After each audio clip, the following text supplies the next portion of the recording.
All right, man. Told y'all this series is over with. Y'all told me it ain't over. You didn't know it's over. Jaylen Duren, man. It ain't no way I could bring him back to the squad. I'm just keeping, and I didn't even watch the game. I didn't watch a lick of it. Like I said, the NBA for me is a hard watch. When I grew up to it, I like to support the Pistons. That's about it. But it's a hard watch because it's not even a sport anymore. To keep it honest, it is strictly actors, and some of these niggas is actresses. They're females. Um, but it's a hard watch. They always traveling, carrying, foul. Everything is a foul. Half the game is the free throw line, and it's terrible, man. It's a terrible watch. I try to watch the Pistons. Other than that, I might watch Ant. He injured, but I don't really watch it no more like that. I follow, like, you just watch the highlights, you can get everything you need. And I have watched the highlights, but I seen this dude do the ball, Johnson and Durant. It's no way you can bring this dude back to this team, bro. And when you start talking about kind of talking about toughness and all that, man, it's out the window, bro. When you look at James Harden, and people have been saying this, how long James Harden been in the league? Oh, he gonna figure out in the playoffs, and we hear year whatever it is for James Harden, and they still haven't figured it out. 1 second. He still hasn't figured out the Rubik's Cube known as the playoffs. And then you had John Moran and Jaren Jackson Jr. They're supporting Desmond Bain last night. So they lost by 6.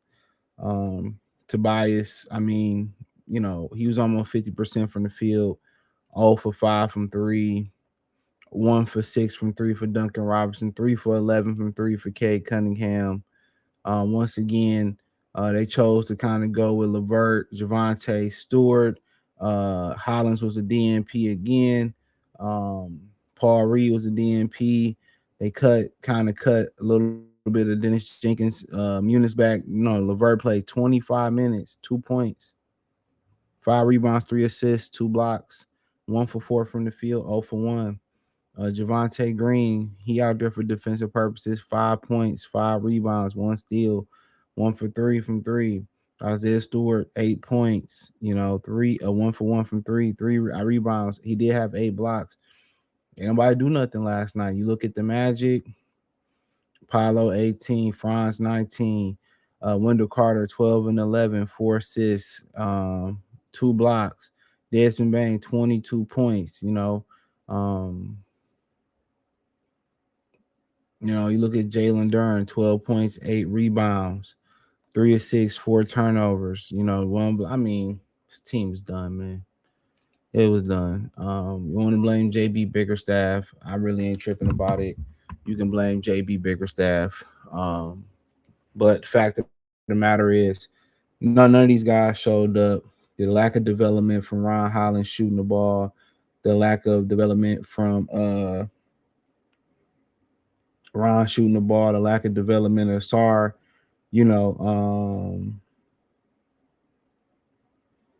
Sar Thompson, a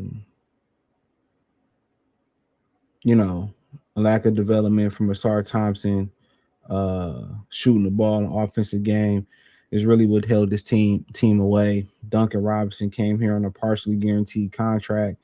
He ain't done much. But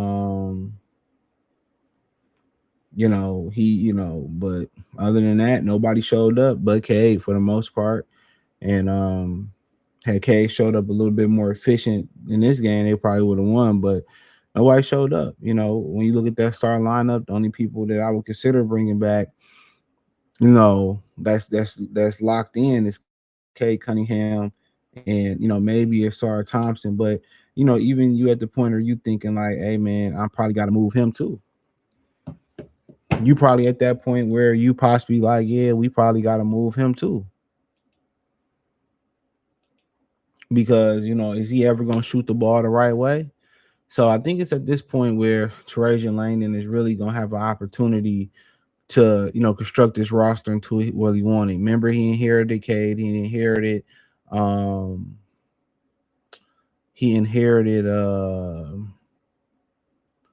Asar Thompson. I think Asar Thompson. He inherited him. Inherited Jaylen Duren. He picked up Tobias Harris, but I think right now, it's time to mold the roster into something different. Duren is just sad, pathetic. I'm not sitting here waiting for him to figure it out in the playoffs. I'm good on that.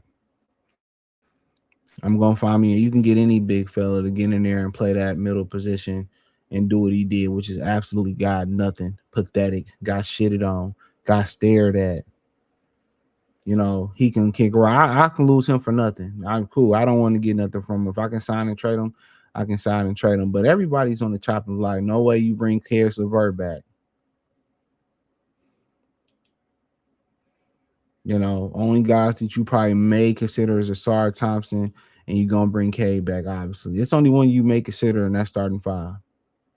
If I'm talking Duncan Robinson, he gotta be coming off the bench. He can't be in my starting lineup. They played with no sense of pride last night. You can just tell no pride. No pride.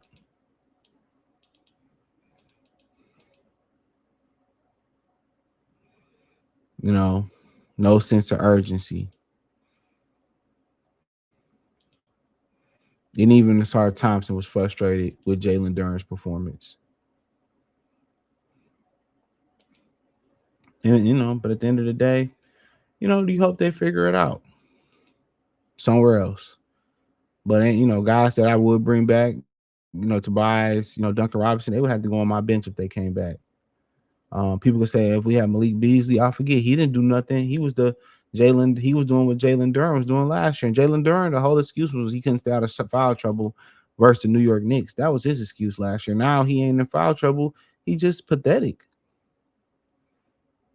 I'm not handing him $100 million, let alone $200 million. Hell no.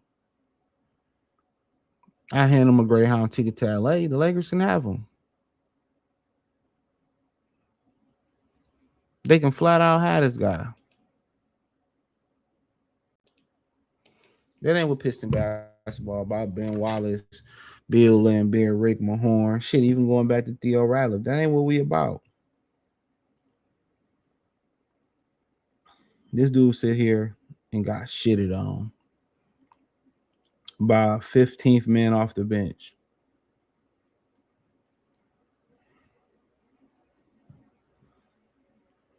And just sitting and didn't have no life in his body. His old bitch new nigga dogging him on the court. Come on now.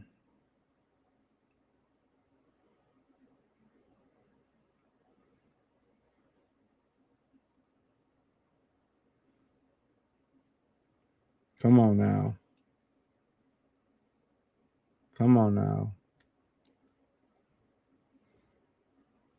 Come on now.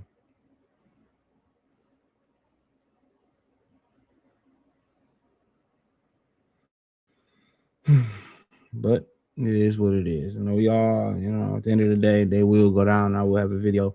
They will go down as the worst number one seed in the history of basketball, NBA, NCAA, AA batteries, AAA baseball. This is the worst number one seed in the NBA. And now people asking, should JB Bickerstaff be fired? I think that may be an extreme, but I mean, I would say no, but this is embarrassing.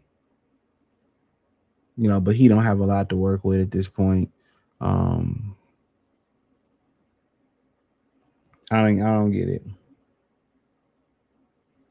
But Detroit is, always on the wrong side of history when it comes to stuff like this. So, honestly, yeah, I knew it. After game one, you kind of knew they was in trouble. You come out like that with fresh legs, you knew they was in trouble. But I don't know. I don't know what else to say, man. But really, game three was the nail in the coffin. they won't come out with a sense of pride at home. They gonna come down, lay down, and they're ready for the off season. I'm not mad at it, you know, because most of these motherfuckers shouldn't even be back. But hey, thumbs up the video, share the video, subscribe to the channel. And the subscribe button is the bell icon button. Hit all notifications, increase your chance, get notifications. We go live, drop video. Find me on X, Facebook, Kick, Twitch, Instagram, Spotify, Anchor, Cash App, Venmo, PayPal. Appreciate the love and support. Let me know what you girls and guys think in the comment section. Shout out to the Detroit Piston Talk playlist, Detroit Piston post game reaction playlist. Appreciate the love and support. Let me know what you think in the comment section. Peace.